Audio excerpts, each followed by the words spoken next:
आता या क्षणाची सगळ्यात मोठी बातमी येते। बारामतीत अजित पवारांच्या विमानाला अपघात झाल्याची माहिती कळते। लँडिंग दरम्यान अजित पवारांच्या विमानाचा अपघात झालाय। विमानातील काही जण जखमी झाल्याची माहिती कळते।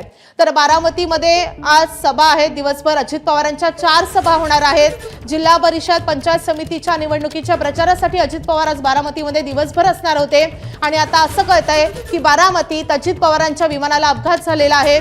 उपमुख्यमंत्री अजित पवारांच्या विमानाला लँडिंगच्या दरम्यान अपघात झाल्याची माहिती कळते। आताची सगळ्यात मोठी अपडेट समोर येते। अजित पवार यांच्या विमानाचा अपघात झालेला आहे।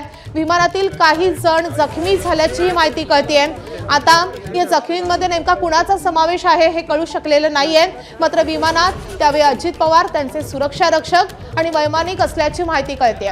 तर बारामतीमधून ही सगळ्यात मोठी बातमी कळते। उपमुख्यमंत्री अजित पवार यांच्या विमानाचा अपघात झालेला आहे।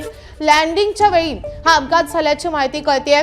आज दिवसभर अजित पवारांच्या बारामतीत 4 सभा होणार होत्या आणि त्यामुळे आज दिवसभर अजित पवार बारामतीतच राहतील असं सांगितलं जात होतं आणि त्या पार्श्वभूमीवर आता ही मोठी बातमी येते।